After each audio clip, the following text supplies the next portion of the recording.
Olá, sejam muito bem-vindos a mais uma aula da nossa EBD. Hoje nós iremos falar sobre o exemplo de masculinidade do homem cristão. E aqui conosco temos a presença do pastor Carlos e sua esposa Manuela, também conhecida como Manu. Eles são professores da nossa aula interativa, que acontece depois dessa aula online. Temos aqui conosco também Ailton Júnior, que dá aula para novos convertidos, né? Aula de batismo. Temos também o pastor Fábio, que é um conhecido aqui de vocês, que ensina aqui também nesse currículo comigo. Antes de nós começarmos a falar sobre Paulo, sobre versículos de Paulo relacionado com a masculinidade, é importante que a gente fale um pouco sobre o padrão criacional, o padrão da criação relacionado a esse contexto de masculinidade. E para isso, eu trago aqui o versículo que está em Gênesis 1, 26 e 27, que diz assim: E disse Deus, façamos o ser humano à nossa imagem, conforme a nossa semelhança. Tenha ele domínio sobre os peixes do mar, sobre as aves dos céus, sobre os animais domésticos, sobre toda a terra e sobre todos os animais que rastejam pela terra. Assim Deus criou o ser humano à sua imagem, a imagem de Deus o criou. Homem e mulher os criou. Peço que prestem atenção aqui nessas palavras que estão grifadas em negrito, né? A gente tem ali, façamos o ser humano à nossa imagem conforme a nossa semelhança. Em algumas versões vai ter ali, façamos o homem. Né? Aí, às vezes você pode perguntar, mas Davi, tem ali, façamos o ser humano, façamos o homem, e aqui embaixo também tem o homem, né? Mas no hebraico são palavras diferentes. A palavra ali em cima para façamos o ser humano, que em algumas versões está escrito homem, é a palavra Adam. Perdoe meu hebraico, que eu ainda não sou fluente, não, né? Mas é Adam. E essa palavra aqui embaixo, que está como homem e mulher nessa versão, e que em outras versões é macho e fêmea. E aí a gente tem aquela ideia, né? Macho e fêmea, masculino, feminino, masculinidade e feminilidade. É uma outra palavra, o homem aqui é zakar. Então, estamos falando de coisas diferentes. Ali em cima não é façamos o homem, é façamos o ser humano, como está aqui nessa versão, né? Façamos o ser humano à nossa imagem conforme a nossa semelhança. E aqui embaixo, homem e mulher os criou. E pensando nisso, o que seria isso, né? A nossa imagem e semelhança, como a gente pode se parecer com Deus, né? Tão poderoso, Deus, né? Cheio de atributos que nós não temos, né? Como seria essa questão, né? No nosso contexto de masculinidade e feminilidade, eu quero começar falando sobre Deus, no sentido de que Deus é triuno. Deus é um só em sua essência, né? E aí aqui, nesse lado, falando sobre essência, eu tenho os atributos de Deus, né? Deus como sendo espírito, eterno, imutável, onipresente, onisciente, onipotente, santo, Deus é amor e Deus é justo. Esses são apenas alguns dos atributos, né? Tem muitos outros também. Como a essência de Deus. E temos também a ideia de subsistência, de que Deus é triuno, ou seja, Deus é um só, como essência, mas ele é em subsistência, ele está... a gente pode defini-lo em três pessoas, vamos dizer assim, né? O Pai, o Filho e o Espírito, né? E aí eles têm suas funções diferentes.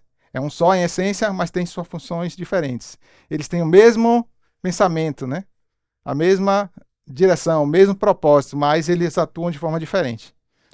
E talvez para contextualizar isso, a gente pode citar o exemplo da encarnação de Deus, e encarnação e não reencarnação, né? Que não existe reencarnação. A Bíblia fala somente na encarnação de Deus, porque Deus decidiu encarnar através do Filho em um bebê. Então, Deus, ele decidiu encarnar, Jesus, que é o Filho, encarnou através da ação do Espírito, ação sobrenatural do Espírito em Maria. Então, nós temos aí a ação dos três, com o mesmo propósito, eles em essência são o mesmo, mas eles têm as funções diferentes. E isso serve de modelo para nós, como seres humanos. Por isso que a gente está falando aqui sobre a questão da façamos nossa imagem e semelhança. O ser humano é imagem e semelhança de Deus. A essência do ser humano é a mesma, ou seja, a essência do homem e da mulher, que a subsistência é a mesma. Como ser humano, eles são criatura ou filho de Deus. A gente falou um pouco sobre isso aqui na aula sobre filhos. A gente falou sobre um pouco da questão de ser criatura, ser filho. Eles são corpo, alma e espírito. Eles são racionais e são capazes de produzir.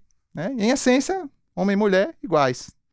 Mas em subsistência, homem e mulher diferentes. O homem cultivar e guardar, esse é o papel, a função dele, assim, de forma macro, né? E aí a gente pode destrinchar isso em muitas outras coisas que a gente tem na Bíblia, em muitas outras funções do homem e da mulher. E a mulher como auxiliadora. Da mesma forma, a gente destrinchou alguns versículos nas aulas passadas, né? Quando a gente falou sobre o homem como sacerdote e a mulher virtuosa. Então a gente já destrinchou um pouco sobre isso. Então, apenas para contextualizar, Deus triuno em essência e com personas distintas. A persona do Deus Pai, a persona do Deus Filho, a persona do mesmo Deus Espírito, que todos três que formam um só, personalidades distintas de um só Deus, que tem a mesma essência. Aí você traz agora a ideia da comparação para poder trazer a ideia da masculinidade, da feminilidade, Sim. no sentido de que o homem e a mulher têm a mesma essência. São todos criatura de Deus e se tornam filhos de Deus quando entregam a vida a Cristo, como diz lá em João. Sim. Eles têm um corpo, eles têm uma alma, que são as nossas emoções, o conjunto de emoções que perfaz o estereótipo do que a gente vê, do olfato, do paladar, do tato, da audição, que isso é o que faz a gente se sentir vivo, que são as nossas emoções, e o espírito que vem de Deus e volta para Deus. Além disso, em essência, o homem e mulher também são racionais e são capazes de produzir.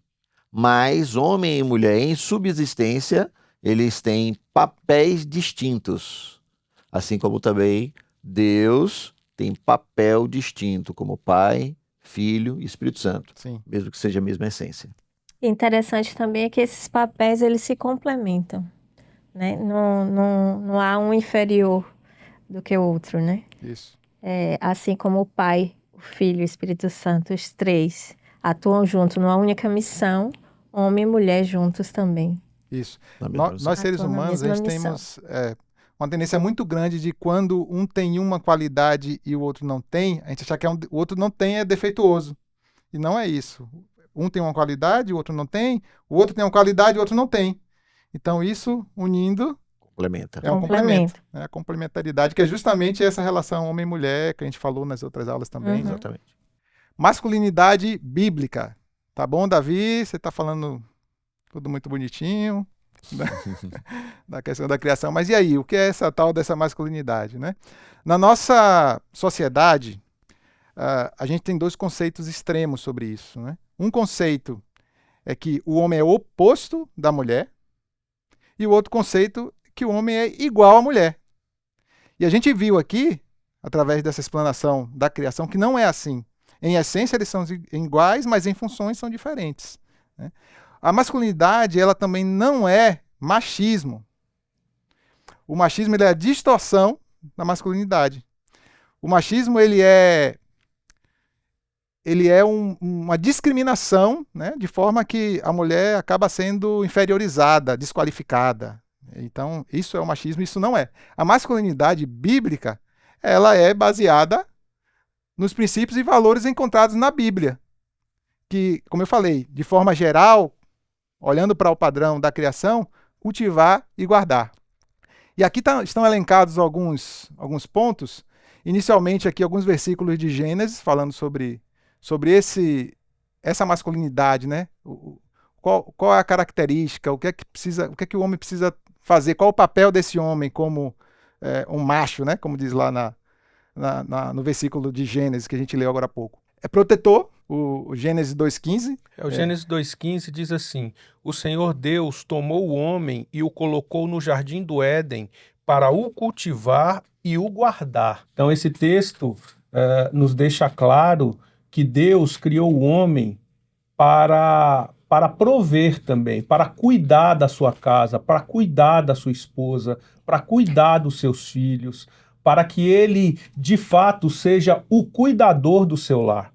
Né? Esse texto de Gênesis 15 vai deixando claro isso em relação ao papel da masculinidade do homem no meio da sociedade e da sua família, não segundo a minha fala, mas segundo a Bíblia, na qual nós cremos. Como protetor, a gente precisa perceber, né? Cada detalhe é tão rico. Gênesis 2,15, né? Deus colocou lá com um papel muito claro para cuidar, cultivar, proteger, guardar, zelar, né? Então, a masculinidade bíblica denota da ideia de que o homem precisa ser esse protetor, e a gente falou isso aqui lá na aula, na segunda aula, né? Falando sobre o sacerdócio do marido, né? Isso. Ser protetor, provedor, né? Ser aquele que vai cuidar da sua esposa, cuidar da sua casa, da sua família. Esse papel, ele é do homem e que Deus estabeleceu desde o início. Ele compartilha com a sua mulher, ele desenvolve junto com a sua mulher, mas é uma responsabilidade que começa na mão do homem. O homem, a palavra homem significa governo, né? E o governo precisa ser entendido como a ideia daquele que serve, né? Então é um governo que serve àqueles que ele tem cuidado, protegido, cultivado. Essa é a ideia do Gênesis, né? E a distorção do machismo, dessa masculinidade bíblica, é exatamente pegar essas características, mas não exercê-las pelo amor, mas sim pelo autoritarismo, né? Perfeito. E aí, quando a motivação é autoritária, os propósitos acabam sendo distorcidos e perdidos e acaba ferindo as mulheres, né? A gente sabe que o feminismo ele pode ser dito como um efeito colateral do machismo, né? Uma resposta de mulheres que não suportavam mais esse comportamento distorcido. E é interessante que isso esclarece que a Bíblia não é machista. Na verdade, ela propõe a masculinidade saudável. Por que é saudável? Por causa desses atributos, eles são exercidos com amor e não com autoritarismo. E é interessante também, porque isso mostra o caráter do próprio Deus. Quando você, no slide anterior, você traz os atributos de Deus, você vê um Deus equilibrado. E essas duas distorções, né, mostram um desequilíbrio. Quando o homem assume esse papel, naturalmente a mulher assume o seu papel e a gente tem uma família toda equilibrada, né? O resultado disso, ele vai repercutir em todas as relações. Sim. Começa dentro da família, mas reflete também na sociedade. É interessante como isso vem sendo sempre falado nas aulas, né? A gente sempre chega a essa conclusão. Cada um tem o seu papel. Cada um se esmera em fazer o seu papel para que tudo vá bem na família.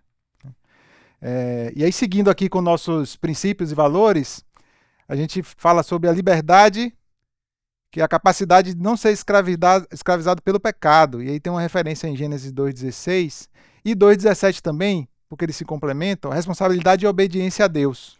A palavra de Deus diz assim, e o Senhor, Deus, ordenou ao homem, de toda árvore de jardim você pode comer livremente, mas da árvore do conhecimento do bem e do mal você não deve comer, porque no dia em que dela comer, você certamente morrerá, né? Então, esse texto também abre para nós uma reflexão clara de que o homem desobediente, ele paga um preço. O homem que não obedece a Deus, ele vai seguramente cair, como a gente vê a queda do Éden, e essa queda traz para o meio da sociedade danos que a gente vê até hoje. As famílias sendo desestruturadas e tendo o homem o papel muitas vezes invertido, né? Isso é uma coisa que é perceptível hoje em dia. É a mulher fazendo, em alguns momentos, o papel do homem e o homem simplesmente se abdicando e deixando que a coisa aconteça dessa forma. E a palavra de Deus nos manda e nos deixa claro que nós devemos ter a sabedoria e o discernimento para ter obediência a Deus e aos seus mandamentos. Bom, claro que diz ali ele que liberdade, capacidade de não ser escravizado pelo pecado, responsabilidade e obediência a Deus. Então o homem, ele é dotado da capacidade, e esse texto é de antes do pecado, né, antes da queda, onde Deus pega e diz: você pode comer de toda a árvore, dando liberdade. Isso. Mas Deus incumbe o homem de uma responsabilidade. Mas daquela árvore, do bem e do mal, você não deve comer. Porque no dia que você comer, aí agora a consequência, né? Você vai morrer. Certamente você vai morrer. E realmente passou a ser. Então a ideia da liberdade, da responsabilidade e de consequência. E todo homem tem dentro de si, de forma muito clara, essa ideia da liberdade, da responsabilidade e da consequência. E é óbvio que quando não temos temor a Deus, a gente faz isso desordenadamente.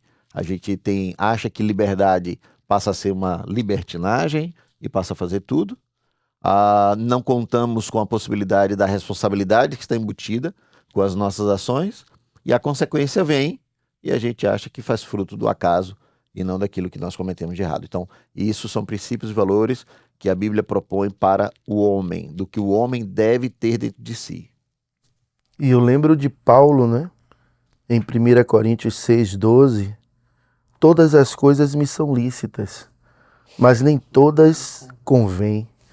Todas as coisas me são lícitas, mas eu não me deixarei dominar por nenhuma delas. Eu costumo dizer, pastor Fábio, que nem mesmo as coisas boas devem dominar o homem. Porque, por exemplo, comida é uma coisa boa e necessária, né? Mas quando a comida passa a me dominar, eu já estou em pecado. Porque a única coisa que deve dominar o ser humano, e principalmente o homem nessa sua masculinidade, é o Espírito Santo de Deus.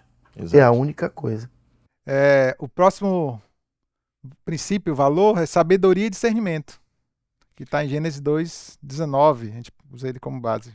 O texto diz assim: havendo, pois, o Senhor Deus formado da terra todos os animais do campo e todas as aves do céu, trouxe-o a Adão para ver que nome lhes daria, e o nome que ele desse a todos os seres vivos, esse seria o nome deles.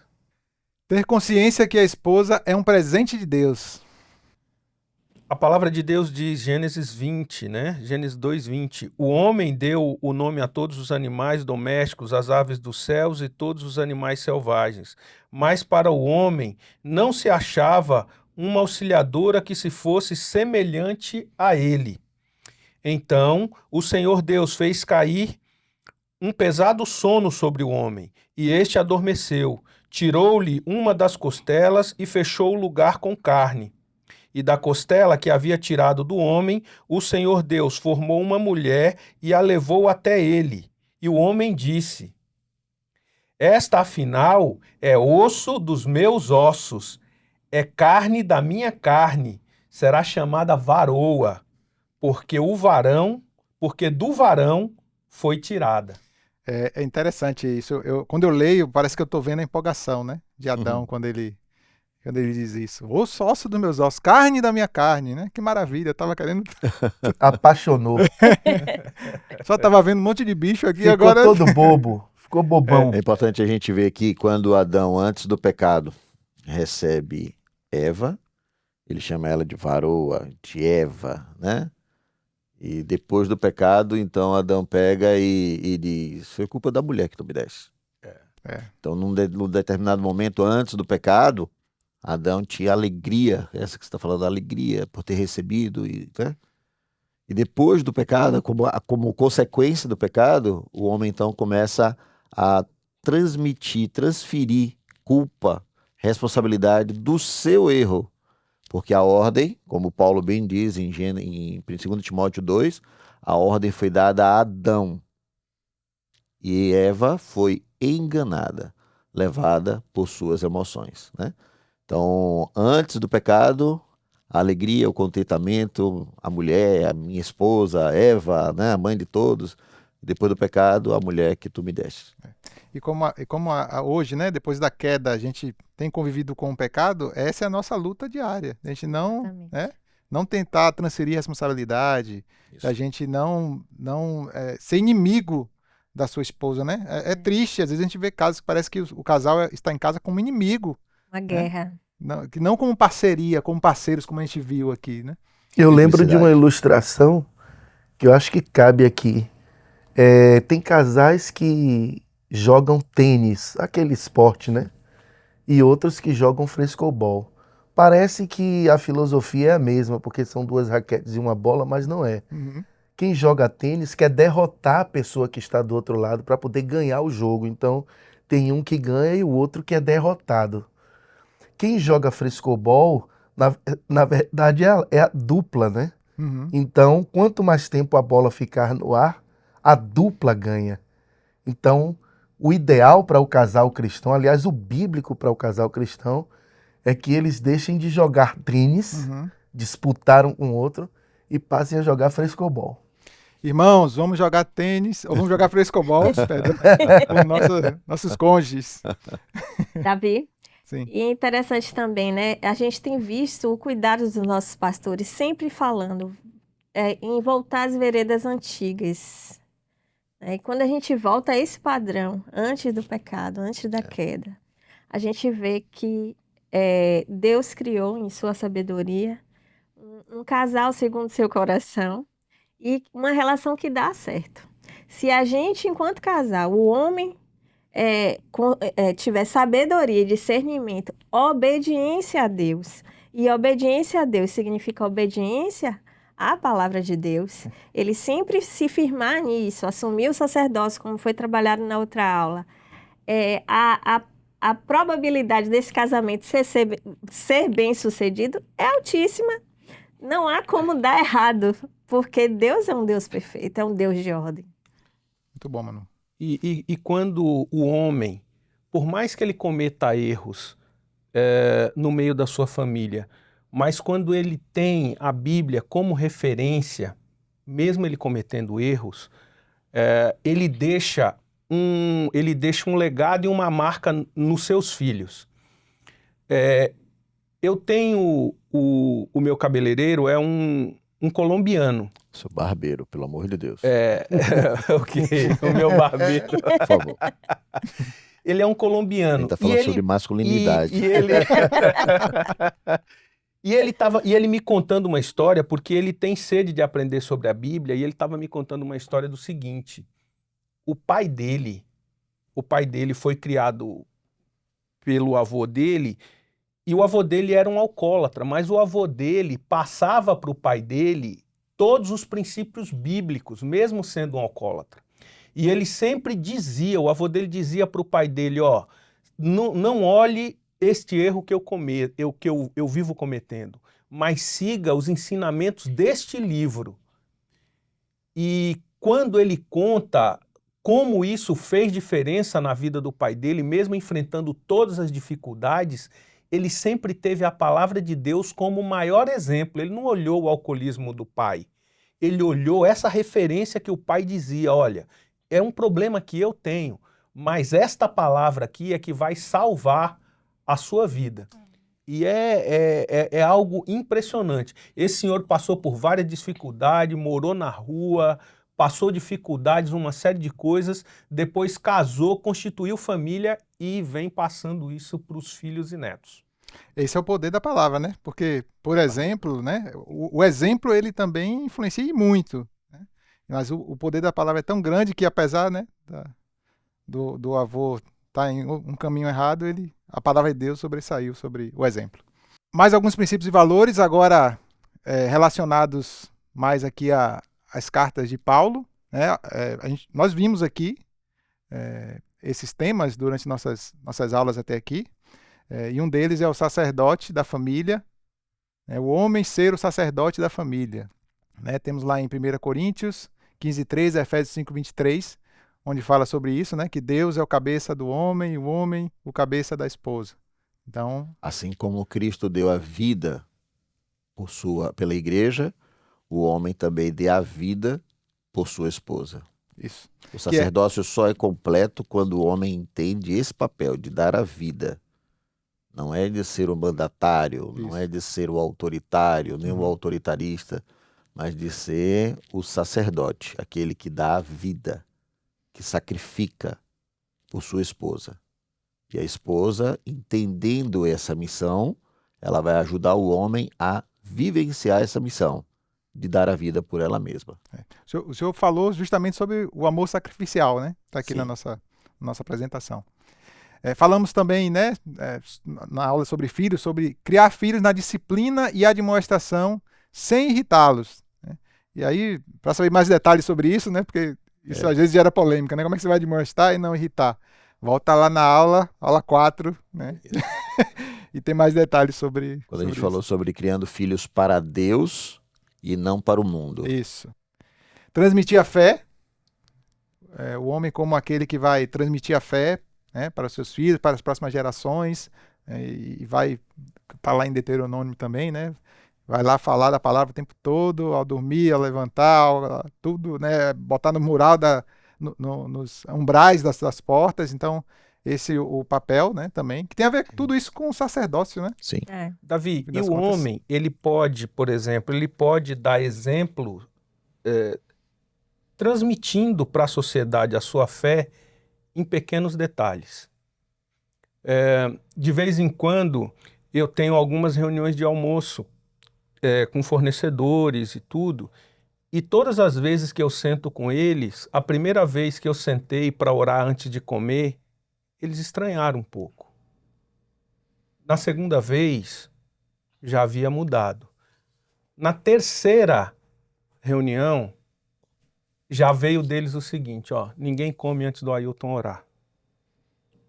Então, eu acho que a gente consegue ir transmitindo a fé que a gente tem, o Deus do qual a gente crê, em pequenos atos no meio da sociedade. E a sociedade, ela percebe isso. Por quê? Porque a sociedade não lê Bíblia. A sociedade lê o meu caráter de crente, o caráter do pastor de crente, é isso que ela lê. Então, o crente ele pode contribuir muito nessa transmissão de valores bíblicos através de pequenos gestos no meio de uma sociedade perdida. Isso que o Ailton está falando, que a sociedade não lê a Bíblia, né? Mas lê a nós, né? Paulo fala isso em 1 Coríntios 3:2, ele fala que nós somos como cartas vivas que o mundo tem lido. Exatamente. E essa fé, como está sendo falado ali, que o Ailton comentou sobre o momento simples do almoço e da refeição e de orar antes, ele está transmitindo ali valores. Quando a gente ora antes do almoço, antes de uma refeição, a gente entende claramente que aquilo dali é a provisão que Deus nos deu. Sim. Então é um valor que nós temos de que aquilo que nós estamos fazendo parte naquele momento foi Deus quem nos deu, Deus quem nos permite, que vem do Senhor, toda boa dádiva vem do Pai das Luzes. Então a Amém. fé precisa ser enxergada não como uma ideia da religiosidade, Isso. mas fé precisa ser enxergada como uma ideia de valores. Quais são os valores cristãos, os valores éticos que você tem? Baseado aonde? Na Bíblia. Aonde está a sua cosmovisão bíblica? Quem é o detentor dos valores? O nosso Senhor, Deus, firmado na sua palavra. Então, fé não é somente a ideia da religiosidade, mas é a ideia dos valores que estão impregnados no nosso coração, que Deus tem proposto por meio da sua palavra. Eu acredito que foi por isso que Ailton trouxe, né? Que D.L. Moody, um grande evangelista e avivalista de alguns séculos atrás, ele disse o seguinte: os homens, se tiverem 100 homens, um lerá a Bíblia, os outros 99 lerão o crente. É isso mesmo. E isso trazendo um pouco dessa questão do amor sacrificial e do homem protetor. Isso no dia a dia se reflete nas mínimas coisas e isso traz um descanso também para a mulher. Porque o homem, quando assume essa proteção, a mulher, ela consegue desempenhar bem o seu papel. E nas mínimas coisas, quando eu falo, é desde você atravessar uma rua, né? O homem se colocar de um lado, né, que proteja essa mulher. Aos poucos, todo o desequilíbrio que o feminismo trouxe, se a mulher tiver um homem forte ao lado dela, ela vai aos poucos desconstruindo isso e voltando também para o seu papel. E ajudando o homem na sua missão, na missão que Deus o chamou. Entendi. Muito bom. Entendeu o recado, né, pastor?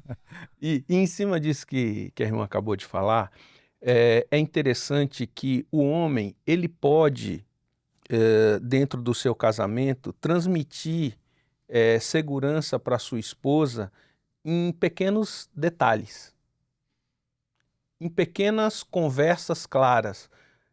Muitas vezes eu estou conversando com a Lorena e apareceu alguma mulher bonita na TV e tudo, eu falo para ela, essa mulher é bonita, mas ela sabe que a mulher mais bonita do mundo para mim é ela, porque foi a mulher que ela escolheu. Aí. Mas isso eu falo para ela. Tá juntando, botando E na uma conta. das coisas que eu normalmente numa conversa com ela eu falo, o que eu digo é assim, ó, nunca se preocupe, por exemplo, no meio dessa sociedade de traição, como os homens se comportam, porque o meu compromisso primeiro é com Deus. Como homem cristão, se eu trair a minha mulher, eu não estou traindo primeiro ela. Primeiro eu estou traindo ao Deus do qual eu creio. E isso muda tudo. E eu falo para ela, ó, quando eu vejo uma mulher, é apenas uma mulher bonita. Isso não vai mudar a minha maneira de ser e de pensar enquanto cristão. Então o homem cristão, quando ele olha e fala assim, ó, eu tenho compromisso com Deus. Homem bonito, mulher bonita, isso vai ter na sociedade. Mas você vai apenas ver e vai falar, é uma mulher bonita, pronto, acabou. Aquilo não vai para sua mente, não desce para o seu coração, porque você sabe o Deus do qual você crê e qual é o projeto que ele tem para o homem e para a mulher enquanto família. Vou conversar com a Lorena depois, viu? Sabia dessa. Essa aula tá tendo até declarações, né? Lorena, Vamos lá. cadê ali aquela câmera? Lorena, assista essa aula, viu? Não, é uma conversa verdadeira. Exemplos bíblicos de masculinidade. Tem alguns exemplos na Bíblia, eu trouxe apenas alguns. Claro que a gente não vai considerar, né, o que de errado esses homens fizeram, exceto Jesus Cristo, todo mundo aqui cometeu pecado. Né? Assim como nós. O tempo todo a gente está lutando contra o pecado, esses homens também cometeram, mas a gente usa como exemplo aquilo que foi bom, né? Que é bom para a gente, para o nosso tema. Então, Noé, por exemplo, né, é um homem de justiça, integridade, foi um homem, né, de justiça, integridade e coragem. Então, o Senhor olhou para a terra e não tinha ninguém assim que ele pudesse considerar alguém digno, né? Então, ele encontrou em Noé essas características, né? E como a gente falou, claro que tem também mais para frente aí seus pecados. Abraão, um homem de coragem e fé, né? Porque o Senhor disse para ele sair da terra, ele nem sabia para onde ia, largar a família, ele largou e foi. Segura, pastor. O pastor tá querendo falar. Tá querendo falar o que não foi bom. Né? José, né, com caráter, integridade, confiança, foi raptado, vendido como escravo, foi tentado algumas vezes, ele resistiu, foi íntegro, confiou em Deus até. Né? José é um exemplo de caráter e de resiliência cristã, né? Ele passa por todas as provas, mas ele nunca deixou de lado a sua fé e a sua integridade. Ele nunca deixa de lado. Em todos os momentos, em todas as provas, em todos os vales que José passou, você não vê José faltar com seu caráter, né? Quando ele é tentado, ele não não cede a isso. O caráter dele se mantém íntegro e a sua confiança em Deus se mantém durante todo o tempo. E o temor a Deus que você falou antes, de reconhecer que uma mulher ou uma mulher reconhecer que um homem é bonito, a gente vê em José também. Porque tudo indica que a mulher de Potifar era uma mulher bonita. E ela deu em cima dele, como a gente sabe, né? Mas ele resistiu. E o que foi que fez ele resistir? Foi o temor a Deus. Ele disse a ela: como eu posso fazer isso contra o meu Senhor? Não é? Então, a masculinidade cristã, bíblica, ela está fundamentada nesse temor a Deus, de querer viver de forma que agrada ao nosso Deus e não a nós mesmos. Moisés, dependência de Deus, amor, liderança. Moisés no deserto disse que se Deus não fosse, ele não ia. Moisés tinha amor com o seu povo, Deus dizia que ia destruir o povo, ele, não, Senhor, por favor, orava, clamava a Deus e tinha a liderança ali do seu povo. E vamos aqui lembrar também que Moisés, quando ele é chamado, ele antes de entender de que se Deus estava o chamando e se ele fosse dependente de Deus, colocasse à disposição de Deus, ele iria se tornar o grande líder que ele se tornou, né? Se você chegar para qualquer judeu em qualquer parte do mundo e perguntar qual é o maior líder, qual é o maior judeu de todos os tempos, ele vai falar Moshe, ele vai dizer isso. Mas antes disso, Moisés conversando com Deus, ele tenta dar algumas desculpas, né? Eu sou pesado de boca, eu sou gago, eu não falo. E aí depois que ele entende que se Deus está mandando e se ele for dependente de Deus, a liderança dele iria crescer e ele iria conseguir tudo, mudou tudo na vida dele.